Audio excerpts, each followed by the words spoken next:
All right, what actions is the thumb designed to do?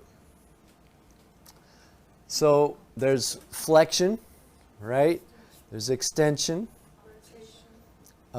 Is the thumb designed to do rotation, Libby? I want to know the answer to that question. It looks like it, but no, the thumb is not designed to do rotation. So it does flexion, it does extension, it does abduction, adduction, and opposition. Those are the 5 movements that the thumbs can do. Now, if you did those in succession, it might look like you're doing rotation, but it's not really. It's just like with the neck. You know, the neck can rotate this way or that way, but it's not designed to do full 360-degree rotations unless you've been exercised, perhaps. That may be the only reason why. But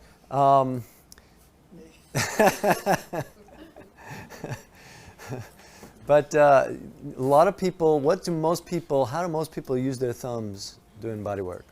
The wrong way. Typically what people are doing, let's see, here are the actions of the thumb: flexion, extension, adduction, abduction, and opposition. But typically what people are doing with their thumbs is they are hyperextending them and putting a load on the joint. They're putting pressure on the joint while hyperextending them. The thumb joint can do that for a while, and after a while it will say, "I can't take it anymore. That's enough," right? And of course you're slowly overstretching ligaments in there, right? Not a good thing. Ligaments don't like to be overstretched, right, Susan? Right. Yes. Ligaments are not extensible, right? Muscles and tendons and fascia are extensible. They can stretch beyond their normal steady state, and then they can come back if they're healthy, right? But ligaments are not extensible. They have a certain level, like a wire, right? They have a little slack. If I can get a wire here. They have a little slack, and then once they get taut, they're not meant to go beyond that. It's a more dense form of tissue than tendons, right? And if you do go beyond that, it's overstretched, and it is not extensible. It does not go back very well, and that's when you have that joint that you're got that bit of a problem with for the rest of your life, right? Unfortunately, that's the way it happens a lot of times. So massage therapists hyperextend their thumbs with load on the joint over and over and over again. And then, of course, looking at the muscles of the forearm and hand, we said that when you're in an anatomical position, massage therapists will typically overdevelop all these muscles out on the lateral side. Part flexors, part extensors, part supinator, right? Part brachioradialis. All of that stuff gets really tight. Why? Because we use our thumbs so much, right? And those tendons come all the way down into the hand. So the thumbs are the master massage tool.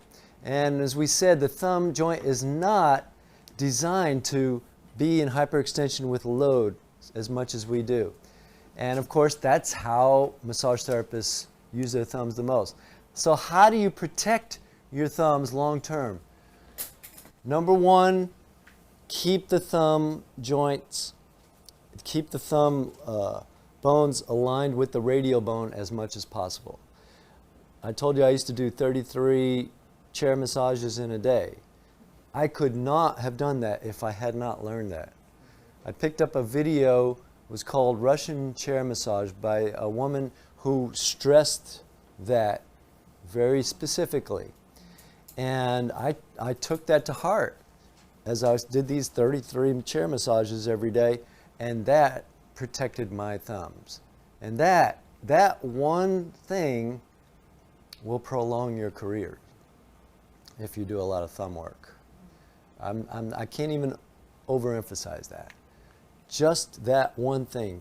Supporting your thumb with your other fingers and keeping the bones aligned with your radial bone as much as possible will prolong your career.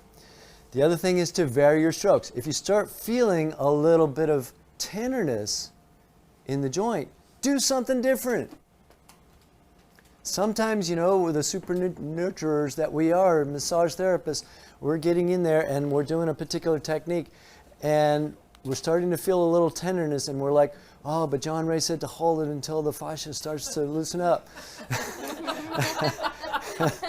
And you're like, oh man, that's really starting to hurt now. Oh, but wait, no, it's still got a little more. There's a little bit of a release there. I can feel it going there. Oh, there's another adhesion in there. I got to hold it on. No, stop. Change what you're doing. Do something different. Interrupt your pattern, right? Some of us are so resistant or that we think there's something wrong with us if we don't keep fighting through it. We've got that in our mindset, We watch football players and basketball players and all kinds of people and, they're playing through the pain, right? We don't have to do that. Nobody has to do that really, but especially us.